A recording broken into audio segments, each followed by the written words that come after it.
وہ دیوتاؤں کی چہیتی تھی، پر اسرار سرگوشیاں اس کی رہنما تھیں، اس کی آنکھوں میں موت کی کڑکتی بجلیاں پوشیدہ تھیں، وہ انتقام کی آگ میں جل رہی تھی، اس کے ہاتھ میں زندگی کی لکیر تھی اور نہ موت کی، وہ سانپ سے بھی زیادہ زہریلی تھی، اپنے دشمن کی کٹی ہوئی گردن دیکھنا چاہتی تھی، پر اسرار اور شیطانی قوتیں اس کی راہ میں حائل تھیں، پر اسرار قوتوں کی مالک ایک دو شیدہ کی ہنگاموں بری داستان عجیب دید بان۔ یہ جھوٹا ہے بیگم صاحبہ، قاسم نے تردید کی، اور اسے سب کچھ معلوم ہے۔ اگر یہ جھوٹ بول رہا ہے تو تم سچ بتاؤ کیا ہے؟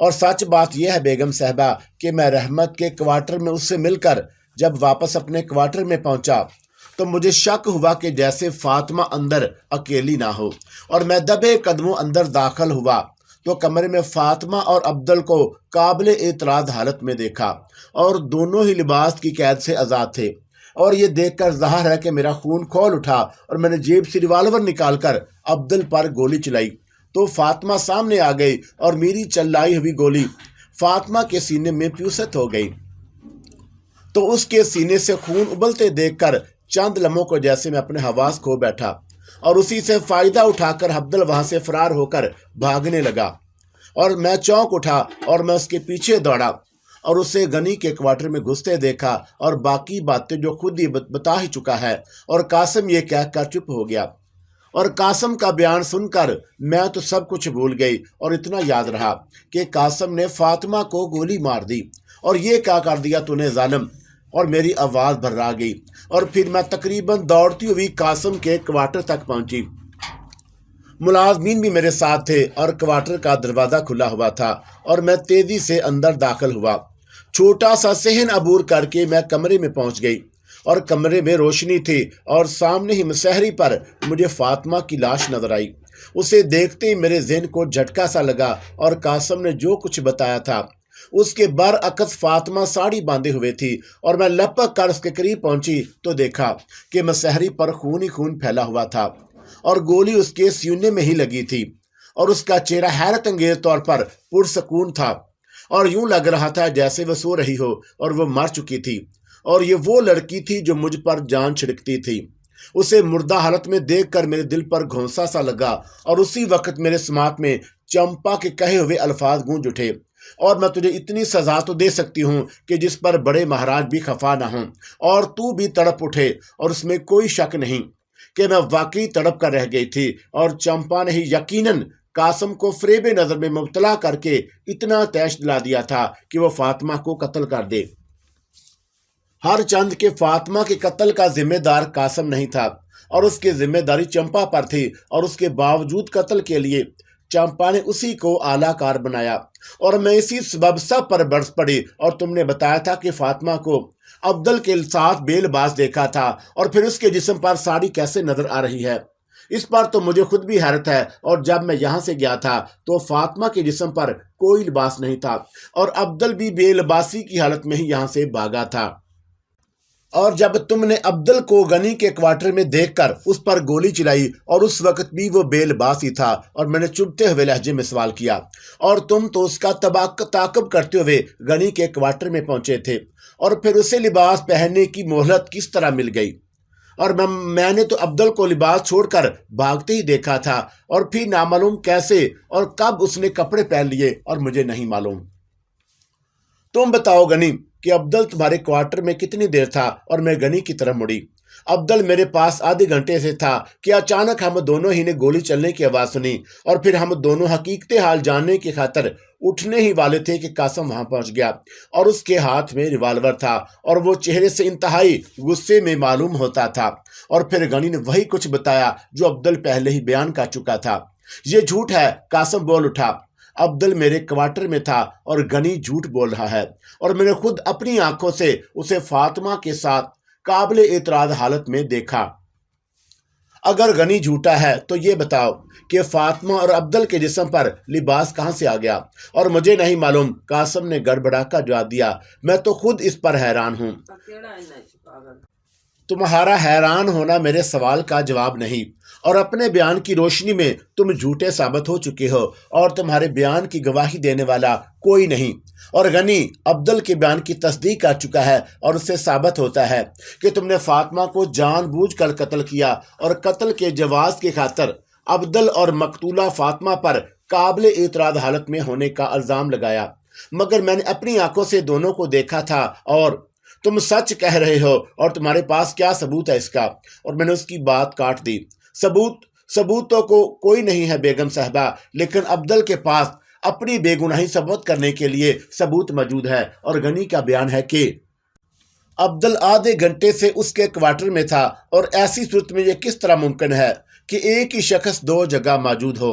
اور یہ کہتے اچانک مجھے کچھ بے چینی سی محسوس ہونے لگی، اور اسی کے ساتھ مجھے خیال آیا کہ بہرحال وہ شہر کا ایک مصروف علاقہ تھا اور گولیاں چلنے کی آوازیں باہر تک گئی ہوں گی اور تفتیش کی خاطر وہاں پولیس بھی آ سکتی ہے۔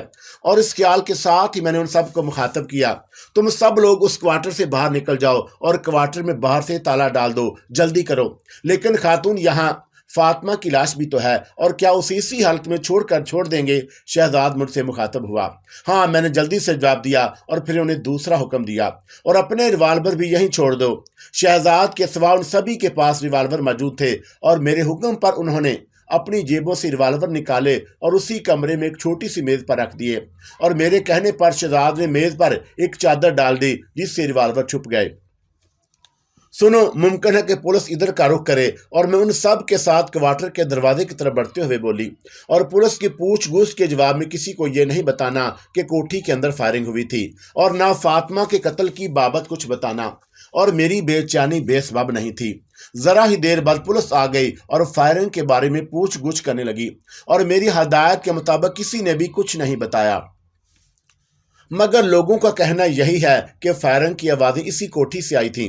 ایک سب انسپیکٹر بولا، اور وہ مجھے سے مخاطب تھا، کہ آپ لوگوں میں سے کسی نے گولیاں چلنے کی آواز سنی؟ جی ہاں، لیکن وہ آوازیں دور کی تھی اور ممکن ہے لوگوں نے اندازہ لگانے میں غلطی کی ہو۔ اور سب انسپیکٹر نے کہا، اور پھر اپنے ساتھ آنے والے دونوں سپاہیوں کو لے کر وہاں سے چلا گیا۔ اور پولیس والے چلے گئے تو میں نے قاسم اور عبدل سے کوٹھی کے عقبی حصے میں قبر کھودنے کے لیے کہا، اور کوٹھی کی صفائی کے لیے ٹھیکیدار اپنے ساتھ پھاوڑے اور کدال بھی لایا، اور وہاں سے قبر کی کھدائی کے لیے ضروری سامان لے لیا گیا۔ اور میں نے رحمت اور غنی کو بھی قاسم اور عبدل کی مدد کے لیے حکم دیا، اور وہ سب کوٹھی کے عقبی حصے میں چلے گئے۔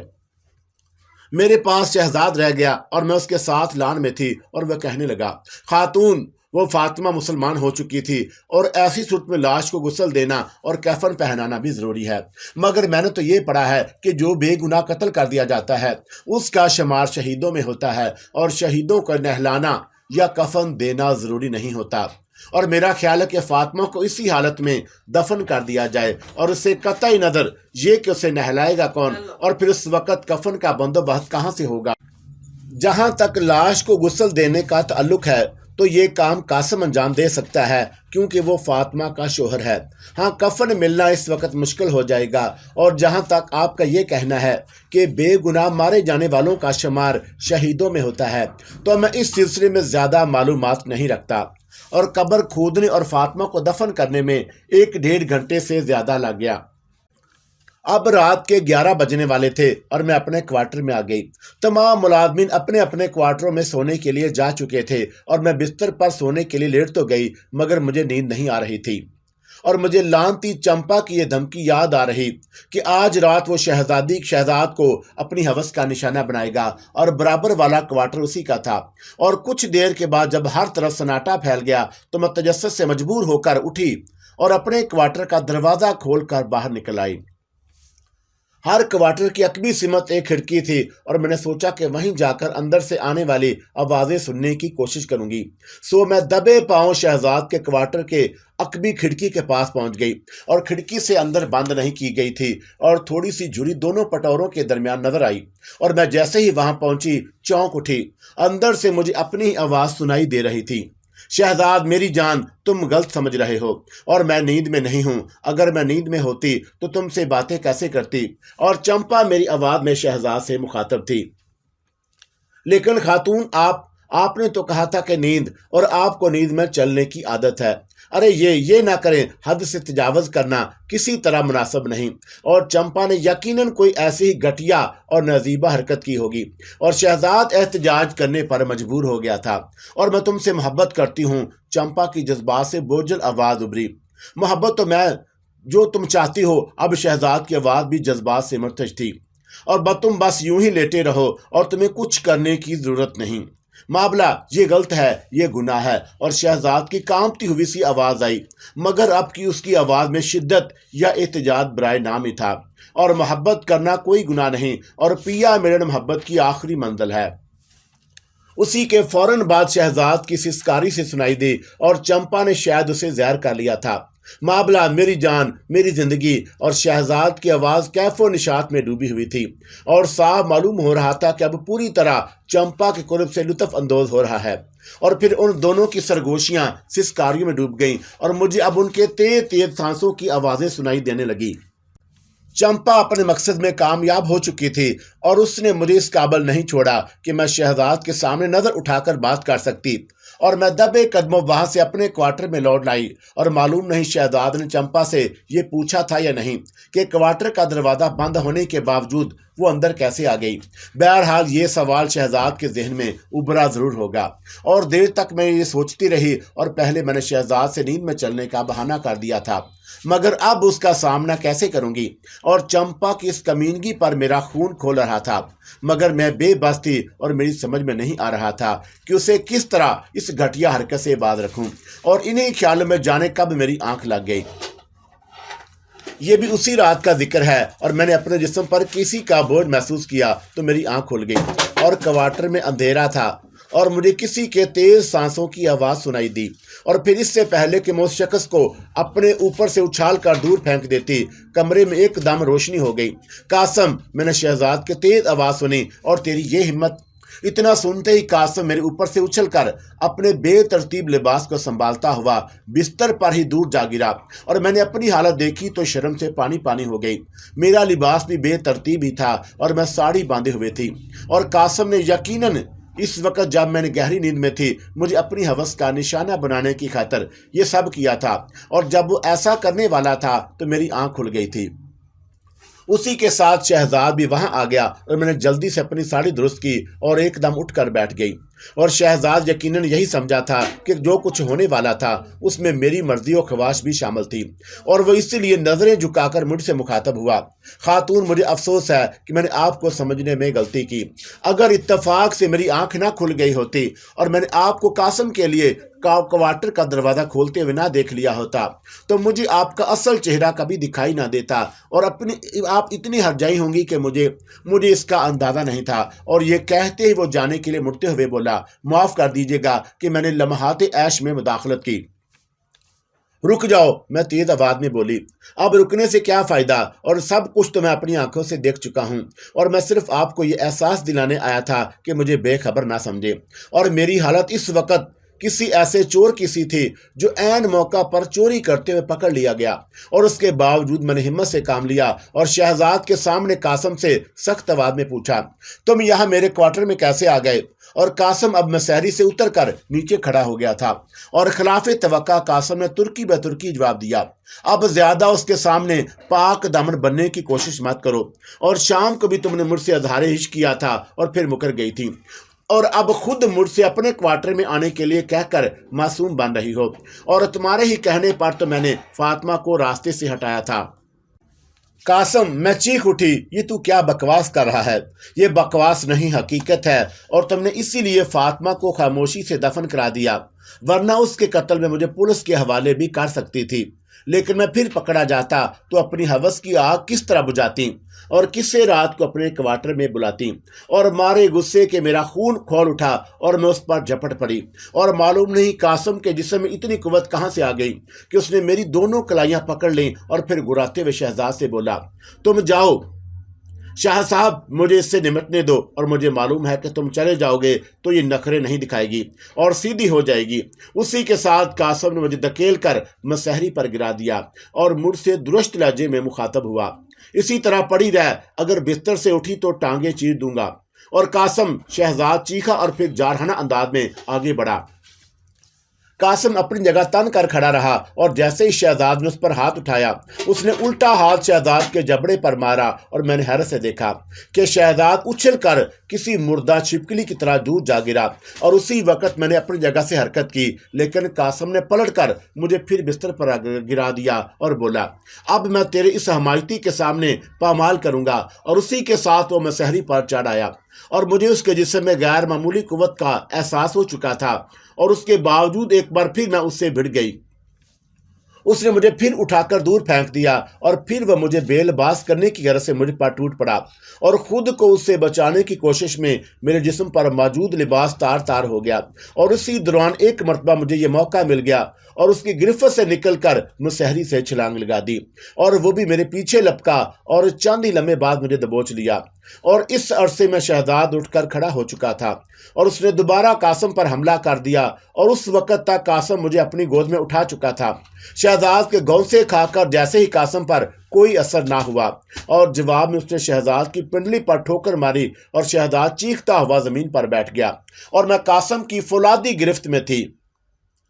अब मैं अच्छी तरह समझ चुकी थी कि कासिम के जिस्म में इतनी गैर मामूली कुव्वत कैसे पैदा हो गई। वो यकीनन इस वक्त चंपा के शहर में था और कासिम जो कुछ कह रहा था और कर रहा था, हर चंद के उसका खेमे जिम्मेदार खुद नहीं था, और फिर भी मुझे तो किसी न किसी तरह अपनी इज्जत व आबरू तो बचाना थी। और अब तक कई ऐसे मौके मुझे मिले कि मैं कासिम को मौत के नहीं सुला देती, और मगर मैंने उससे गुरेज किया था, और शायद उसकी वजह यही थी कि मैं उसे कसूरवार नहीं समझ रही थी।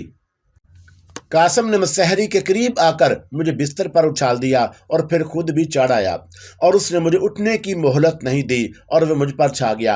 अब वो लम्हात आ चुके थे कि अगर मैं आखिरी कदम ना उठाती तो कासिम मुझे बेआबरू कर देता, और मैं पूरी तरह उसकी गिरफ्त में थी। और मजबूरन मैंने उसके दाएं हाथ की कलाई में अपने जहरीले दांत गाड़ दिए। काटती है कुतिया, वो चीख कर बोला, मगर मैं तुझे उसके बावजूद। उसने गाली बकी और उसी के साथ दूसरे हाथ से मेरे सर के बाल अपनी मुट्ठी में जकड़ लिए, और फिर इससे पहले कि वो मेरे बालों को झटका देता और मैंने उसकी कलाई छोड़ दी, मैं अपना काम कर चुकी थी और मैंने अपना जहर उसके जिस्म में उतार दिया था। उसने सिर्फ एक झटका देकर मेरे सर के बाल छोड़ दिए और दोबारा मुझे अपनी गिरफ्त में ले लिया, और मैं उसकी गिरफ्त से निकलने के लिए मचलने लगी ताकि वो जहर के असर करने से पहले कहीं अपनी नापाक कोशिश में कामयाब ना हो जाए, वरना तो मैं कहीं की ना रहती। और तड़प कितना तड़पेगी और कब तक बचेगी। वो मुझे बेबस करके वहशियाना अंदाज में हंसा, और फिर अगले ही लम्हे मैंने अपने जिस्म पर उसकी गिरफ्त ढीली होती महसूस की, और उसी के साथ वो बड़बड़ाया, ये मेरे दिल को क्या हो रहा है, और तू कुत्ते की मौत मार रहा है कासिम। और मैंने अपने उससे ऊपर से एक तरफ धकेल दिया और उसकी गिरफ्त से आज़ाद हो गई। नहीं नहीं, वो चीखा, और यही उसके आखिरी अल्फाज थे। मैंने उसकी टांग पकड़कर उसे घसीटा और मुसहरी से नीचे फेंक दिया, और कासिम का जिस्म नीला पड़ने लगा और चेहरा मस्क हो गया। उसी लम्हे मेरी नज़र शहजाद पर पड़ी और वह मुझे अपने जिस्म पर मौजूद तार तार लिबास का ख्याल आया, और मुसहरी के करीब ही मेरा एक सूट केस रखा था, उसी में ब्लाउज भी रखे थे जो शहजाद सिलवा कर लाया था। और मैंने जल्दी से सूट केस खोलकर एक ब्लाउज और साड़ी निकाल ली, और कमरे में क्योंकि शहजाद भी मौजूद था इसलिए कमरे के बाहर जाकर मैंने फटा हुआ ब्लाउज उतार कर नीला ब्लाउज पहना और फिर साड़ी बांध ली। मैं दोबारा कमरे में पहुंची तो शहजाद को दीवार का सहारा लेकर खड़े होते देखा। ये इसे क्या हो गया खातून? शहजाद ने कासिम की तरफ इशारा किया, और उसके मुंह से तो झाग निकल रहे हैं। ये मर चुका है, मैंने इत्मीनान से जवाब दिया। मर चुका? शहजाद हकलाया। हाँ, और अब इसकी लाश भी जमीन में दबाना पड़ेगी। मगर ये कैसे मर गया? जैसे सब एक रोज मर जाते हैं, और उसका वक्त आ गया था इसलिए मर गया। और मेरा लहजा अब भी पुरसकून ही था। गनी, अब्दुल और अहमद को बुला लाओ जाकर, और फातिमा की कब्र के बराबर इसे भी दफन करना पड़ेगा। ये अगर हद से गुजरने की कोशिश ना करता तो शायद ना मारा जाता। और शहजाद खौफजदा नजरों से कासिम की लाश को अकड़ते हुए देख रहा था, और फिर मैंने दोबारा उसे मुलाजमीन को बुलाकर लाने का हुक्म दिया तो वह कमरे से चला गया। वो चला गया तो मैंने बाहर सेन में फटा हुआ ब्लाउज और तार तार साड़ी उठाकर मुसहरी के नीचे डाल दी, और इस वक्त रात के 3:30 बज रहे थे जब मेरे मुलाजम कासिम के लिए कब्र खोद रहे थे, और उस झंझट से निजात पाने में सुबह के 5 बज गए। और मैंने अपने मुलाजमीन को यह कहकर मुतमिन कर दिया कि कासिम को सांप ने डस लिया है, और मेरी बात की तस्दीक कासिम के मुंह से निकलते हुए झाग ने भी कर दी। अलबत्ता वो लोग इस पर हैरान थे کہ رات کے وقت قاسم میرے کوارٹر میں کس لیے آیا تھا، اور میں نے ان سے یہ بات نہیں چھپائی کہ قاسم کے ارادے نیک نہیں تھے۔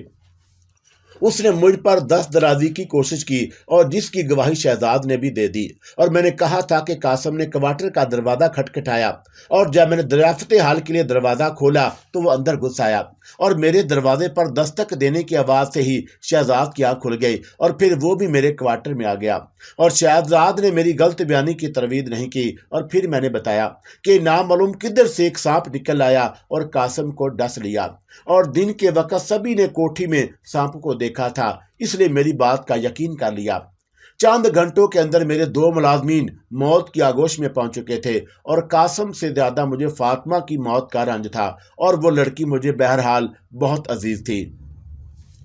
رات کا بڑا حصہ جاگتے گزرا، اس لیے میں دوپہر تک سوتی رہی، اور یہ رات مجھ پر پچھلی رات سے بھی زیادہ بھاری گزری، اور جاگنے کے بعد معلوم ہوا کہ راجہ استاد 2 مرتبہ چکر کاٹ کر جا چکا ہے، اور اب اس نے رات کو آنے کے لیے کہا تھا، اور میں سمجھ گئی کہ وہ گزشتہ رات کی وعدہ خلافی پر مجھ سے شکوہ کرنا آئے ہوگا، اور نہا دھو کر میں ناشتہ کر چکی تھی اور لان میں آ بیٹھی، اور وہیں میں نے شہزاد کو بلوا لیا۔ ٹھیکیدار نئی مزدوروں کو لے کر آ گیا، اور میں نے شہزاد سے معلوم کیا، نہیں خاتون، وہ نہیں آیا، اور شاید اب آئے بھی نہیں۔ کل وہ بہت زیادہ خوف زدہ معلوم ہو رہا تھا، اور شہزاد کی نظروں میں آج میں پہلے کی نسبت خاصی بے باکی محسوس کر رہی تھی۔ جو عورت کسی مرد کی خلوت آباد کر چکی ہو، اس کے لیے مرد کی نظریں اسی طرح بے باک ہو جاتی ہیں، اور میں نے اسی لیے اسے نہیں ٹوکا۔ اسے کیا خبر تھی کہ رات کو اس کے پہلو میں میری بجائے کوئی اور عورت تھی۔ سنے خاتون، رات کو ایک بات میری سمجھ میں نہیں آئی۔ شہزاد اچانک اس طرح بولا جیسے ابھی ابھی یہ بات یاد آئی ہو، اور وہ اب بھی مجھے ادب سے ہی مخاطب کر رہا تھا، اور رات کے ذکر پر میں چونک کر اس کی طرف دیکھنے لگی۔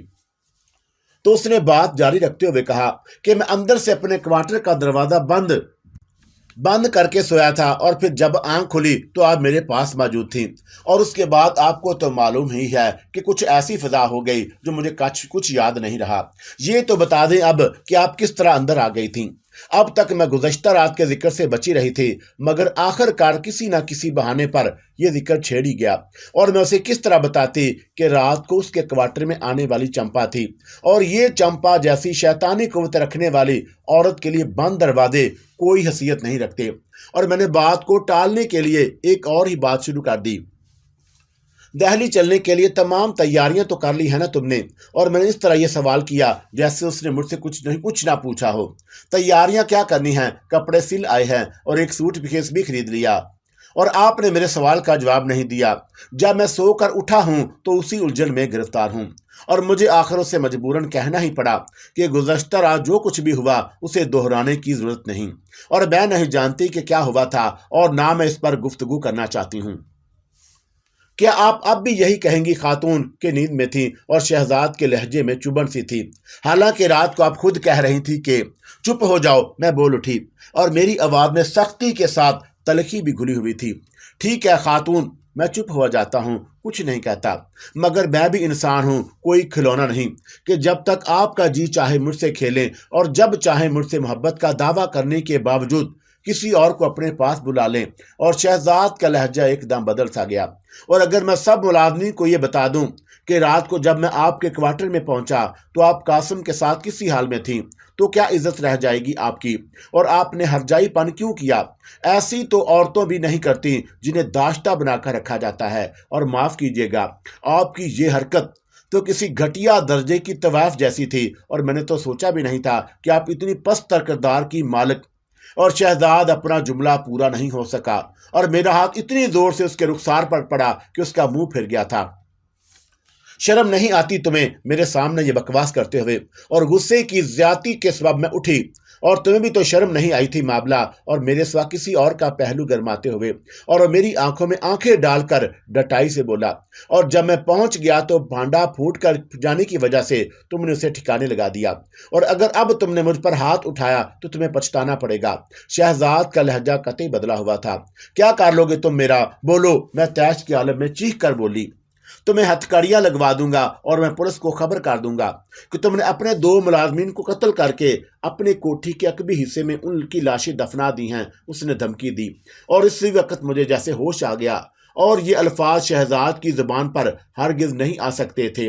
وہ قاسم ہی کی طرح یقیناً چمپا کے شہر میں گرفتار ہو چکا تھا، اور چمپا ہی اس سے یہ بات کچھ کہلوا رہی تھی، اور یہ سوچ کر میرا غصہ جاگ کی طرح بیٹھ گیا۔ لیکن اسی کے ساتھ میں اپنی مدافعت کے بارے میں سوچنے لگی۔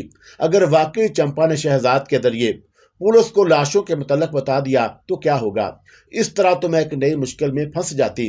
تم کیا چاہتے ہو مجھ سے؟ میں ایک دم نرم پڑ گئی، اور مسلط کا تقاضا یہی تھا، یہ کہ تم صرف اور صرف میری وفادار بن کر رہو اور میرے سوا کسی اور کا پہلو نہ گرماؤ۔ اور میں نے بڑی مشکل سے اپنے غصے کو قابو میں رکھا اور بولی، تم جو چاہتے ہو وہی ہوگا، تو پھر اٹھو اور میرے ساتھ چلو۔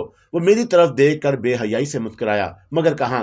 میرے کوارٹر میں، اور کہاں؟ اور رات کے حسین لمحات کی یاد میں پھر تازہ کرنا چاہتا ہوں۔ نہیں، اس وقت نہیں۔ کیوں نہیں؟ تم میری محبوبہ ہو، اور خود بھی کہہ چکی ہو کہ وہی ہوگا جو میں چاہوں گا۔ تمہیں اسی وقت میرے ساتھ چلنا ہوگا، ورنہ میں تمہیں گود میں اٹھا کر لے جاؤں گا۔ اور اس کے تیور جارحانہ ہو گئے۔ کیا گزشتہ رات والی کہانی پھر دہرائی جانے والی ہے؟ اور میں نے دکھی دل سے سوچا، کیا شہزاد بھی قاسم کی طرح میرے ساتھ زبردستی کر کے اپنی موت کو دعوت دینا چاہتا ہے؟ اگر واقعی ایسا ہی تھا تو یہ بہت برا ہو رہا تھا، کیونکہ میں شہزاد کو کھونا نہیں چاہتی تھی، اور پھر اس سے پہلے کہ بات بگڑ جاتی اور حالات میرے قابو سے باہر ہو جاتے۔ اور میں نے وقتی طور پر اس مسئلے کا ایک حل سوچ لیا، اور میں ایک دم اچھل کر کھڑی ہو گئی، اور پھر دوسری لمحے میرا جچا تلا مکہ شہزاد کی بائیں کپٹی پر پڑا، اور وہ آواز نکالے بغیر تورا کر کرسی سے نیچے جا گرا۔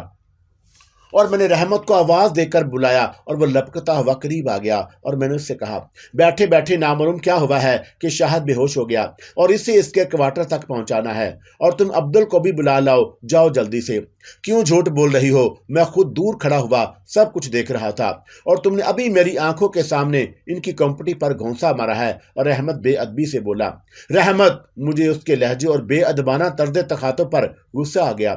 چیخو مت! میں جانتا ہوں کہ تم قاسم کی طرح شاہد صاحب کو بھی کوئی بہانہ بنا کر قتل کر دینا چاہتی ہو، مگر یاد رکھو، اب ہم کوئی نئی قبر نہیں کھودیں گے اور سب کچھ پولیس کو جا کر بتا دیں گے۔ تم ہمیں اپنا زر خرید غلام نہ سمجھو۔ اور وہ بھی گستاخی پر اتر آیا، اور میں چکرا کر رہ گئی۔ میرے نزدیک یہ سب کچھ بلا وجہ نہیں تھا، اور شہزاد کے بعد چمپا نے اب رحمت کو اپنے شہر میں لے لیا تھا، اور اب میرے پاس اس کے سوا کوئی اور چارہ نہیں تھا کہ میں اسے بھی شہزاد کی طرح لمبا لمبا لٹا دیتی۔ بولو، تم نے اسے مکہ مار کر کیوں بے ہوش کیا؟ اور رحمت کا انداز جواب طلبی کا سا تھا۔ بتاتی ہوں، یہ کہتے میں اس پر اچانک جھپٹ پڑی، اور نتیجہ رحمت بھی بے ہوش ہو کر گھاس پر گر پڑا۔ اور میں بھی یہ سوچ ہی رہی تھی کہ کروں تو کیا کروں، کہ ایک طرف سے عبدل اور غنی کو آتے ہوئے دیکھا، اور وہ تیز قدمی سے چلتے ہوئے میری طرف بڑھ رہے تھے۔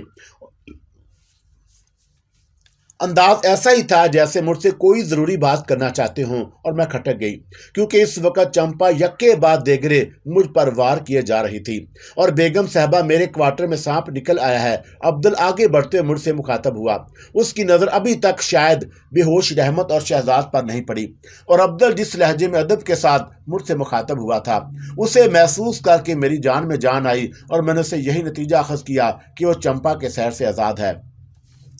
آپ بیگم صاحبہ سانپ پکڑ لیتی ہیں، اور میں نے اس لیے عبدل کو مشورہ دیا کہ آپ کو چل کر بلا لاتے ہیں، اور یہ وہی سانپ معلوم ہوتا ہے جس نے رات کو قاسم، ارے یہ رحمت اور شاہ صاحب کو کیا ہو گیا؟ اور دونوں ہی بے ہوش لگتے ہیں۔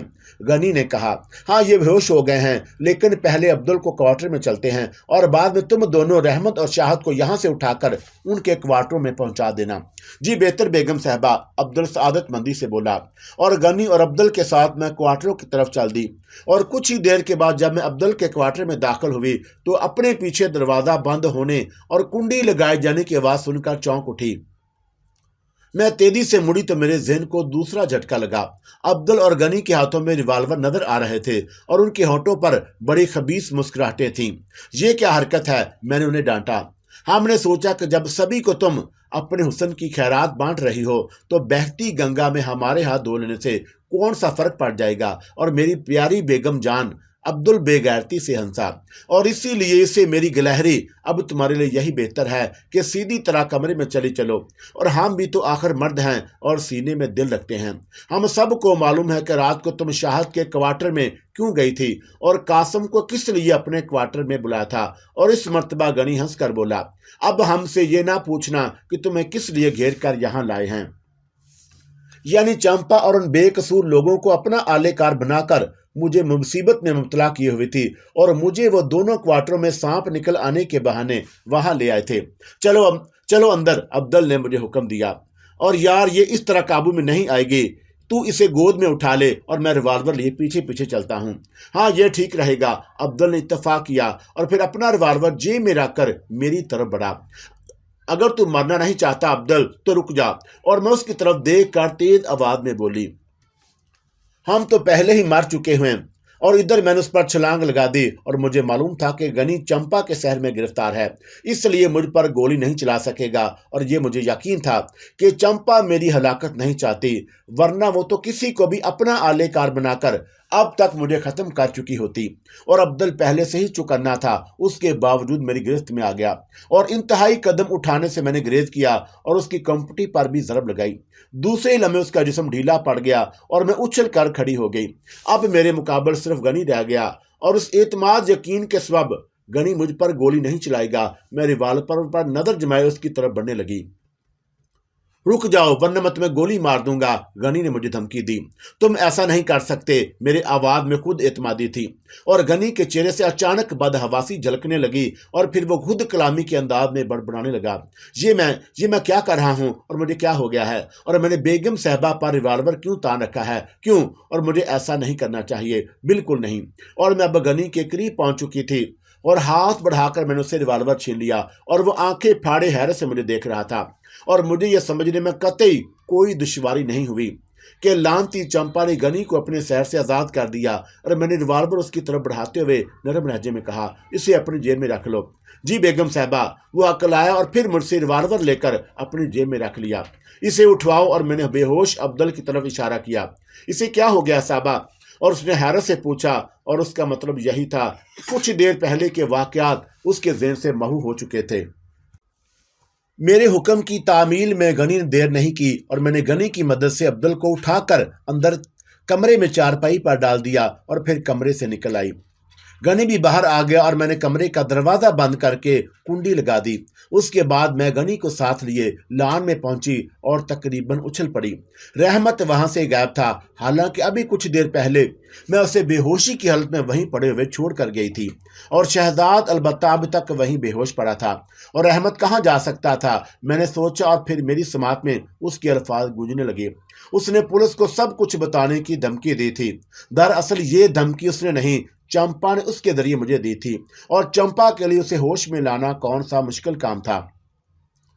वो रहमत को होश में लाकर उसे पुलिस को ये इतला देने भेज सकती थी कि मेरी कोठी के अकबी हिस्से में 2 लाशें दफन की गई हैं और जाहिर है कि फातिमा और कासम की लाशें बरामद होने की सूरत में मेरे लिए एक नया मसला खड़ा हो जाता।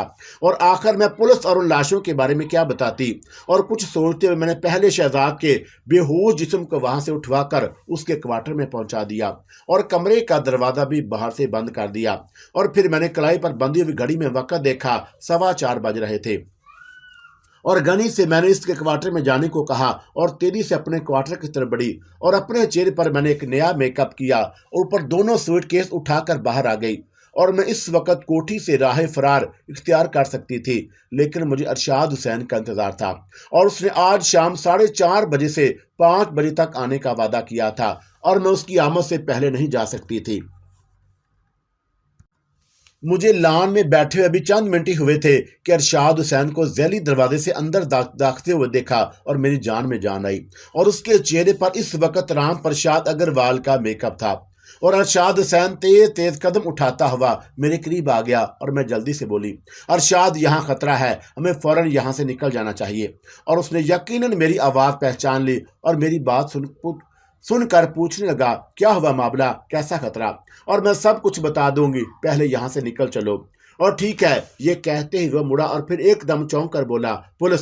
और मैंने भी पुलिस को फाटक के जैली दरवाजे से अंदर दाखिल होते देख लिया और वो पुलिस पार्टी 5 افراد پر مشتمل تھی اور انہی کے ساتھ مجھے رحمت بھی نظر آ گیا اور مجھے جس بات کا ڈر تھا وہ سامنے آ گئی۔ اور اگر مجھے ارشاد حسین کا انتظار نہ ہوتا تو میرے پاس اتنا وقت یقیناً تھا کہ وہاں پولیس کی آمد کے پہلے فرار ہو جاتی۔ اور موجودہ صورتحال سے نمٹنے کے لیے میرا ذہن تیزی سے کام کرنے لگا اور میں نے کچھ سوچتے ہوئے ارشاد حسین کو مخاطب کیا۔ سنیے ارشاد، آپ رام پرساد اگروال ہی ہے نا، مگر میں آپ کی مسز ہوں، یعنی مسز اگروال، اور ہم دونوں یہاں مس رانی کی دعوت پر ان سے ملنے آئے تھے اور اب انہیں موجود نہ پا کر واپس جا رہے ہیں۔ بالکل صحیح ہے، ارشاد حسین نے میری بات سے اتفاق کیا، تو پھر آئیے چلتے ہیں۔ چلو، ایک سوٹ کیس میں نے اس کے ہاتھ میں تھما دیا اور پھر پولیس کی پرواہ نہ کرتے ہوئے ہم دونوں ہی گیٹ کی طرف بڑھنے لگے۔ اے تم لوگ ٹھہرو! ایک دراز قد پولیس والے نے ہاتھ سے ہمیں رکنے کا اشارہ کیا اور وہ اپنی وردی سے انسپیکٹر لگ رہا تھا۔ ہم لوگ رک گئے تو پولیس انسپیکٹر قریب آ کر ہم سے بولا، کون ہو تم لوگ اور یہاں کیا کر رہے ہو؟ اور اس کی نظریں میرے چہرے کا جائزہ لے رہی تھیں اور جواب میں ارشاد حسین نے وہی کہانی سنا دی جو میں نے اسے بتائی۔ تم لوگ مس رانی کو کیسے جانتے ہو؟ پولیس انسپیکٹر نے گور کر مجھ سے سوال کیا۔ انسپیکٹر صاحب، رحمت بول اٹھا، یہ شخص پہلے بھی کوٹھی میں آتا رہتا ہے، مگر یہ عورت پہلی مرتبہ نظر آئی ہے اور وہ جی رانی بھیس بدلنے میں بڑی ماہر ہے، کہیں یہی عورت تو رانی نہیں؟ اور رحمت میرے چہرے پر نظر جماتے ہوئے اپنے شک کا اظہار کرنے لگا۔ کیا بکتے ہو؟ میں دانستہ آواز بدل کر بولی تاکہ رحمت کا شبہ دور ہو جائے، اور میں مسز اگروال ہوں۔ اور میری بدلی ہوئی آواز سن کر رحمت نے مطمئن انداز میں سر ہلا دیا۔ نہیں جی، یہ عورت رانی نہیں ہو سکتی۔ اسی وقت اس کی نظر میرے ہاتھ میں موجود سوٹ کیس پر پڑی اور اس نے چونک کر کہا، لیکن جناب یہ سوٹ کیس رانی ہی کا ہے۔ پولیس انسپیکٹر نے ہنکارا بھرا، اور اگر یہ سوٹ کیس بقول اس ملازم کے مس رانی کا ہے تو تمہارے پاس کیسے؟ اور جناب یہ دوسرا سوٹ کیس بھی رانی کا ہے جو اگروال کے پاس ہے۔ رحمت پھر بولا، یہ دونوں کسی سفر پر نکلے تھے یا یہاں ملنے آئے تھے؟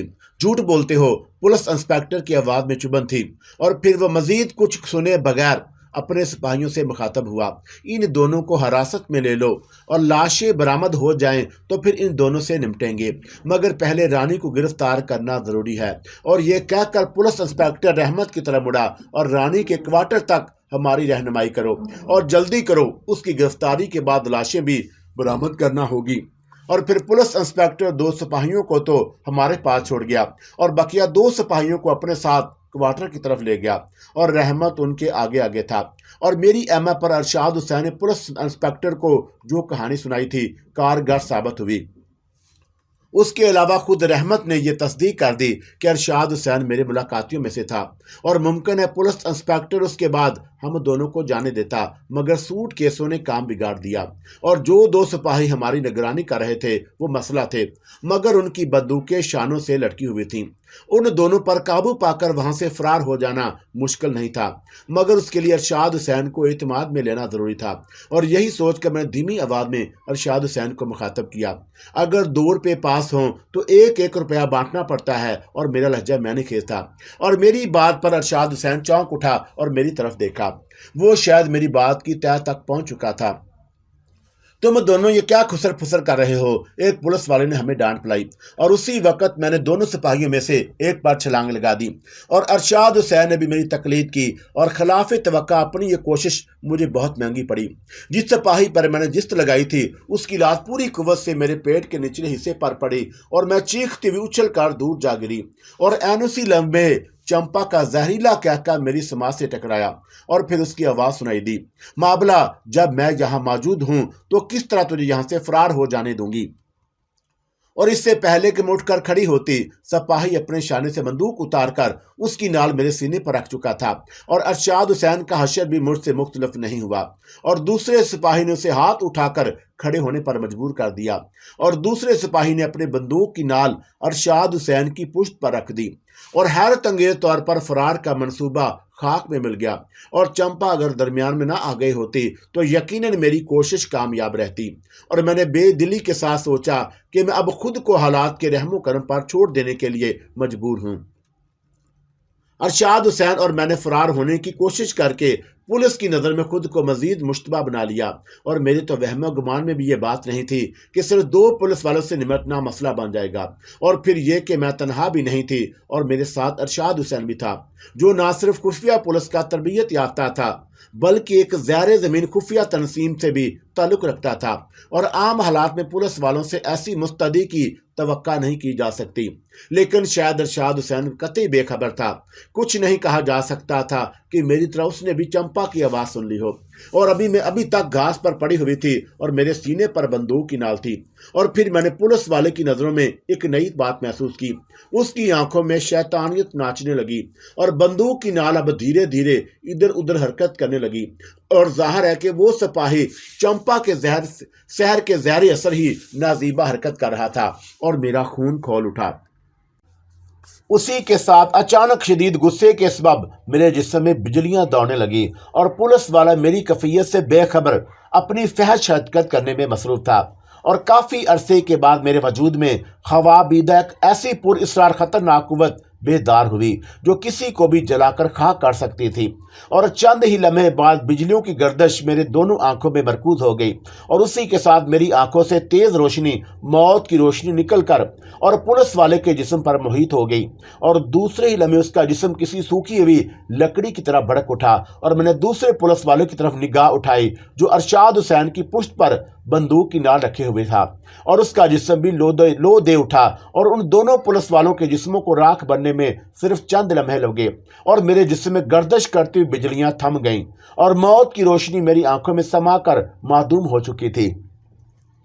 अरशाद हुसैन के लिए वो नज़ारा इतना हैरत अंगेज और गालबन नाकाबिल यकीन था कि वह महबूस सा उन राख के ढेरों को देखे जा रहा था जो पुलिस वालों को जिंदा जल जाने से नमूदार हो गए और उसकी जगह घास भी जल गई और पुलिस इंस्पेक्टर और जो दो सिपाही मेरी तलाश में सर्वेंट क्वार्टर की तरफ गए थे अब तक नहीं लौटे थे और ये मौका फरार के लिए बहुत गनीमत था। सो मैंने देर नहीं की और तेजी से आगे बढ़कर कुछ फासले पर रखे हुए सूटकेस उठा लिए और जल्दी चलिए अरशाद। मेरे मुखातब करने पर अरशाद हुसैन इस तरह चौंक उठा कि जैसे सोते से अभी जागा हो।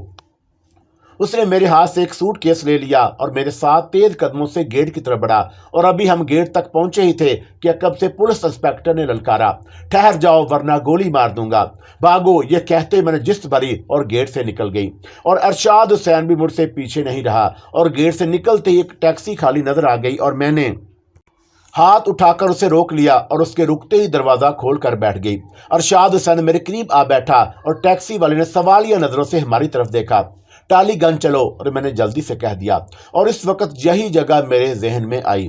टैक्सी एक झटके से आगे बढ़ गई और मैंने मुड़कर देखा तो पुलिस इंस्पेक्टर मेरी कोठी के गेट पर खड़ा हुआ इधर उधर देख रहा था। शायद वो हैरान था कि हम इतनी जल्दी कहाँ से और कैसे गायब हो गए और जो कुछ भी हुआ था उसमें मेरे इरादे का कोई दखल नहीं था। और मेरा ख्याल है कि अगर वो पुलिस वाला जो जिंदा जलकर मर गया अगर नाजीबा हरकत ना करता तो शायद मुझे शदीद गुस्सा ना आता और फिर मेरे अंदर से ख्वाबीदा खतरनाक पुरअसरार कुव्वत बेदार ना होती। बहरहाल इस मर्तबा लानती चंपा मेरा रास्ता रोकने में कामयाब नहीं हो सकी। लाशौरी तौर पर मेरे मुंह से टालीगंज का नाम इसलिए निकल गया कि अब मुझे शंकर दादा के यहाँ ही अमान मिल सकती थी और राजा उस्ताद का घर अब मेरे लिए जाए अमान नहीं रहा। और अरशाद हुसैन से अब तक मुझे गुफ्तगू का मौका नहीं मिल सका था कि आया अंग्रेज़ हुकूमत ने सरफरोश तंजीम के बकिया 2 अरकान को रिहा किया या नहीं, और डिसूजा की रिहाई का दारोमदार भी उसी पर था और मैं उसी पर अपने आइंदा इक़दाम के बारे में फ़ैसला कर सकती।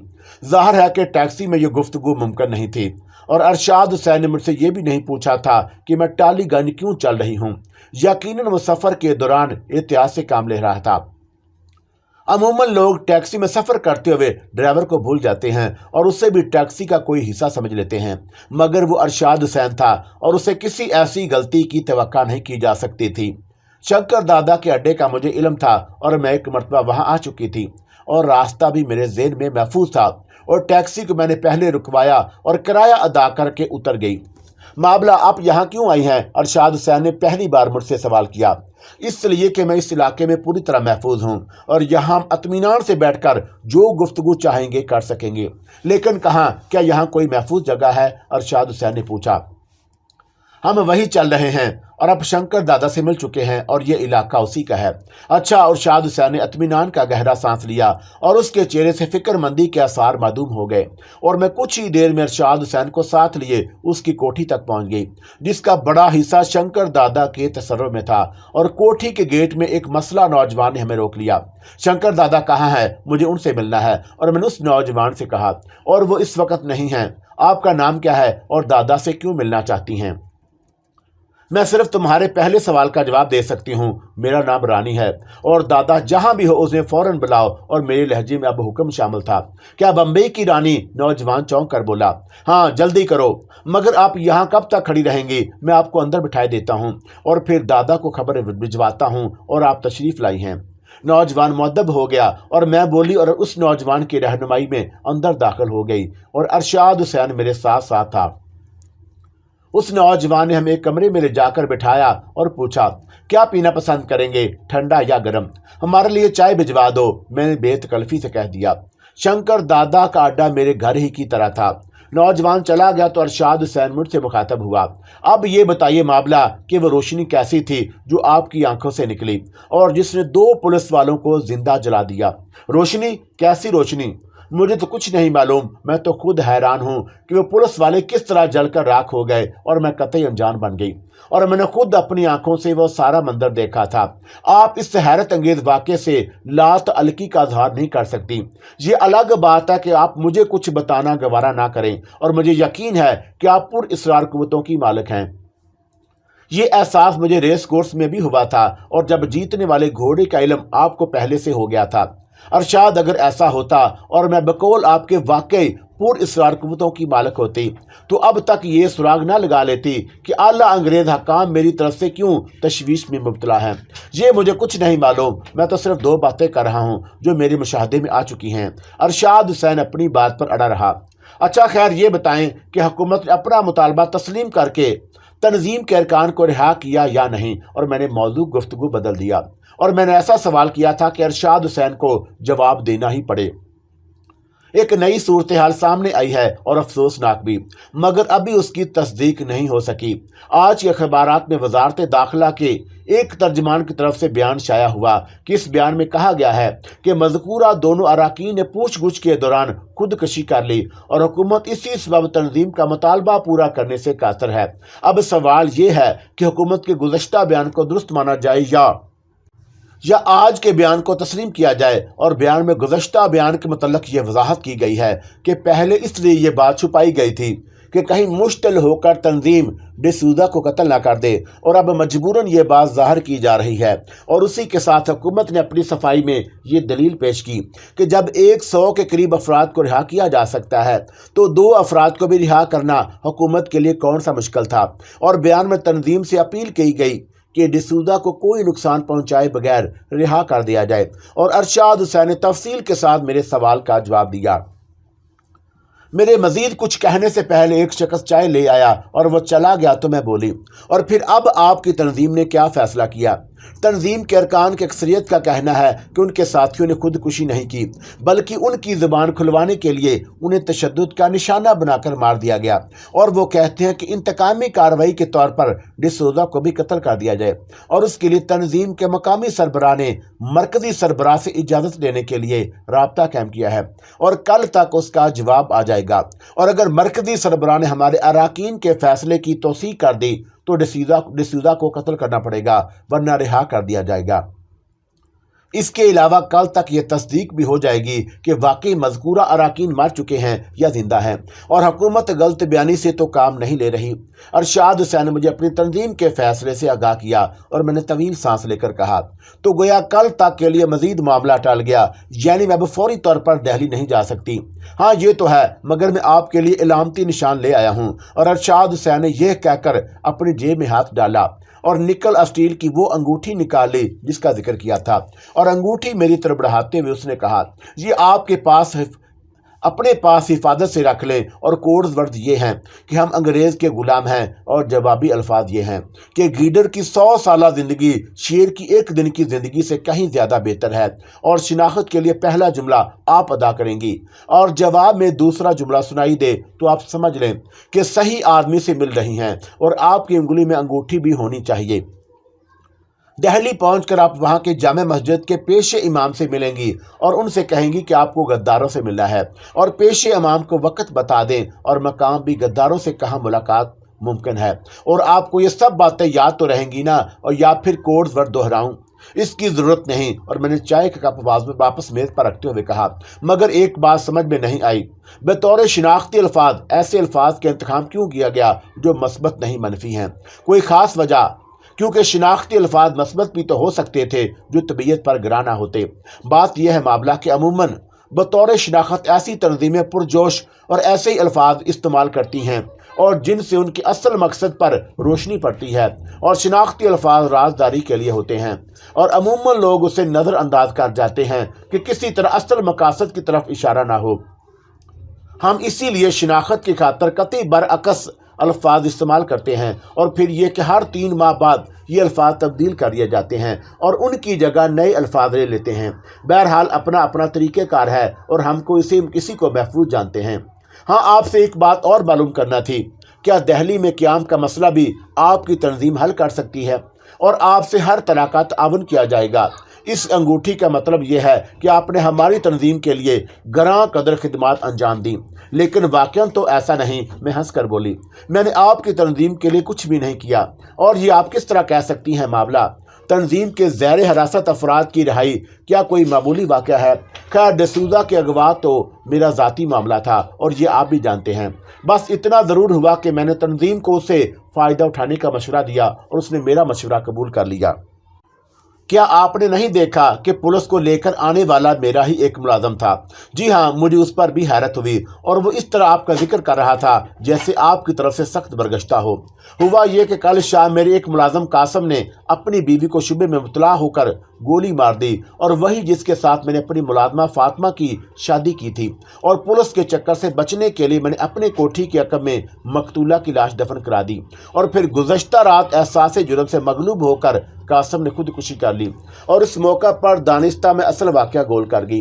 कासम की लाश को भी मैंने फातिमा के कब्र के बराबर दफना दिया, और मालूम नहीं क्यों और कैसे मेरे मुलाजमीन के दिमाग में यह खन्नास समा गया कि उन दोनों की मौत में मेरा हाथ है, और मैंने उन्हें समझाया कि ऐसा नहीं, मगर उन्हें मेरी बात पर यकीन नहीं आया। सो उन्हीं में से एक रहमत जब कोठी से गायब हो गया तो मैं खटक गई कि ज़ाहिर है मेरे मुलाजमीन की निशानदेही पर पुलिस कब्रें खोल कर लाशें बरामद कर सकती है, और ऐसी सूरत में मेरे पास अपने दिफा में कहने को कुछ भी ना होता, और फिर खुद मेरे मुलाजमीन मुझ पर इल्ज़ाम लगाते। इन हालात में फ़रार के सिवा मुझे कोई राह नज़र ना आई। तो मैंने जल्दी जल्दी मेकअप किया और अपना सामान सूट केस में रखकर बाहर आ गई, और ये आपके आने का वक्त था। आपसे मेरी मुलाकात डिसूज़ा के मामले में इंतहाई ज़रूरी थी, और अगर मैं आज इस वक्त आपका इंतज़ार ना करती तो राब्ते की कोई सूरत नहीं थी, और मैंने इसीलिए ख़तरे के बावजूद रुकना पड़ा। मामला आपने वाकई बड़ी हिम्मत और हौसले से काम लिया, अरशाद हुसैन ने मेरी तारीफ़ की। उसी वक्त मैंने भारी कदमों की चाप सुनी और दरवाजे की तरफ निगाह उठाई तो शंकर दादा को आते हुए देखा, और वो तेजी से आगे बढ़ा और मेरे पैर छूकर कहने लगा, रानी देवी माफ़ कीजिएगा, आपको इतना इंतज़ार करना पड़ा। दरअसल मैं उधर गया था और उसने मैंने खेज लहजा अख्तियार किया। भूख हड़ताल हो गई थी वहाँ, और वो ये कहकर एक कुर्सी पर बैठ गया और अरशाद हुसैन को भी सलाम किया। शंकर दादा ये अग्रवाल जी हैं, और इनसे तो मिलिए, पहले भी हैं आप। जी देवी जी, तो इनसे कोई पर्दा नहीं, और ये भी अपने ही आदमी है, खुलकर बात करें। क्या डिसूज़ा ने खाना पीना छोड़ दिया? और मेरे सवाल पर अरशाद हुसैन चौंक उठा, और मैंने अब तक उसे ये नहीं बताया था कि डिसूज़ा को अगवा करने के बाद टालीगंज में रखा गया है। जी हाँ, शंकर दादा ने बताया कि कल से उसने कुछ नहीं खाया और वह जिद कर रहा था कि उसे राजकुमारी यानी आपसे मिलवाया जाए, और मैं पहुंचा तो अब वही आपका दाव आजमाया और जूता उतार लिया, और खाना खाकर सीधी तरह वरना जूती मार मार कर चंदिया के सारे बाल झाड़ दूंगा। बस जूता हाथ में लेते ही खाना खाने पर आमादा हो गया, और वहां से मैं लौट कर ही आ ही रहा था कि रास्ते में आपकी आमद का पैगाम मिला। और उसे कब तक और कैद में रखना है देवी? कल तक तय हो जाएगा दादा, इधर या उधर। यानी शंकर दादा ने वजाहत चाही। या तो कल उसे कत्ल कर दिया जाएगा या फिर रिहाई मिल जाएगी, मैंने जवाब दिया। और कत्ल की सूरत में उसकी लाश का क्या करना होगा, शंकर दादा ने पूछा। कौन सी उससे हमारी रिश्तेदारी है, कहीं भी फेंक दी जाएगी लाश, वैसे उसके लिए एक जगह ज्यादा मुनासिब है। और मैंने मुस्कुराकर अरशाद हुसैन की तरफ देखा और वो अपनी बात जारी रखते हुए मजीद बोली, और वो क्योंकि खुफिया पुलिस का सरबराह है इसीलिए CID ऑफिस के सामने उसकी लाश फेंकी जाए तो अंग्रेज हुकूमत के मुंह पर जूता मारने के मुतरादब होगा। क्यों अग्रवाल जी, आपका इस सिलसिले में क्या ख्याल है? बात तो आपने बड़ी मुनासिब की, पर उसकी लाश यहाँ से धर्म तले ले जाना बहरहाल खतरनाक होगा। अरशाद हुसैन ने अपने ख्याल का इजहार किया। जब उसे धर्म तले से अगवा करके लाया जा सकता है तो वहां लाश पहुंचाना कौन सा दुश्वार है? क्यों शंकर दादा? बिल्कुल देवी जी, मैं तो खुद ये नहीं चाहता कि उसकी लाश मेरे इलाके से बरामद हो, और पुलिस वैसे ही यहाँ छापा मार चुकी है। क्या? अरशाद हुसैन चौंक कर कहने लगा। क्या पुलिस ने यहाँ छापा भी मारा था और मेरे इल्म में ये बात नहीं आई? और लतीफ़ा यह है कि जिस कोठी पर पुलिस ने छापा मारा और नाकाम लौट गई, और डिसूजा पहले भी उसी कोठी में था और अब भी वहीं है। सिर्फ उस वक्त चंद घंटे को उसे वहां से दूसरी जगह मुंतकिल कर दिया था। और जब पुलिस छापा मारने आई और मैंने हंसकर कहा, यह किस तरह पता चला कि पुलिस वहां छापा मारने वाली है? अरशाद हुसैन ने सवाल किया। मेरे कुछ कहने से पहले ही शंकर दादा बोल उठा। जिस रात की सुबह होते ही छापा पड़ना था, रानी देवी ने उसी रात पैगाम भिजवा दिया कि डिसूजा को उस कोठी से कहीं और मुंतकिल कर दिया जाए, और फिर देवी ही के हुक्म पर छापे के बाद दोबारा उसे वहीं पहुंचा दिया गया। और इस मौके पर अरशाद हुसैन ने मेरी तरफ सवालिया नजरों से देखा और मैं मुस्कुराकर बोली, अग्रवाल जी, हर तरह से चौकन्ना रहना पड़ता है, क्या खबर दुश्मन कब कौन सी चाल चल जाए। और फिर मैंने बात टालने की गरज से शंकर दादा को मुखातब किया, दादा, क्या 2-3 दिन में मेरे यहाँ रहने का बंदोबस्त हो सकता है? क्यों नहीं देवी जी, वो खुश हो गया, और मेरे लिए तो ये बड़ा सौभाग्य है कि आपकी सेवा का मौका मिल जाएगा। तो फिर अग्रवाल जी, आप कल आप यहीं आ जाएं, और किस वक्त तक आएंगे? मैंने अरशाद हुसैन से मालूम किया। शाम 5 और 6 बजे के दरमियान आ जाऊंगा। तो फिर इजाज़त। ठीक है, और मैं कल शाम आपका इंतज़ार करूंगी। हाँ, राब्ते की कोई सूरत और बता दीजिए। मुमकिन है कोई ऐसी सूरत पेश आ जाए जैसे कि आज पेश आई, और कम अज़ कम मैं आपसे राब्ता तो कायम कर सकूं, या आप ही किसी सबब ना आ सकें, और मुमकिनात से तो इनकार नहीं किया जा सकता। आपके ज़हन में मटिया बुर्ज वाला वो मकान है जहां पहली मुलाकात हुई थी? जी हाँ, अच्छी तरह, और वहां कोई ना कोई हर वक्त ज़रूर होता है। अगर खुदा न ख्वास्ता कभी वक्त मुकर्रर पर ना पहुंच सकूं, या फिर मजबूरी इस वक्त आप इस जगह को छोड़ दें और जहां मुलाकात तय है, तो फिर मटिया बज के उसी मकान पर पहुंच जाएं, और वही होगा जल्द से जल्द मुझे आप तक पैगाम पहुंचा देगा। अरशाद हुसैन ने राब्ते की सूरत बताई। और अगर मुझे पहले से ये बात मालूम होती तो आज हरगिज़ आपका इंतज़ार ना करती। और फिर अरशाद हुसैन चला गया, और उसके बाद शंकर दादा मुझे उसी कमरे की उसी कोठी में दिखाया जो बतौर ख्वाबगाह इस्तेमाल किया जा सकता था, और उसी के बाहर बाथरूम वगैरह भी था।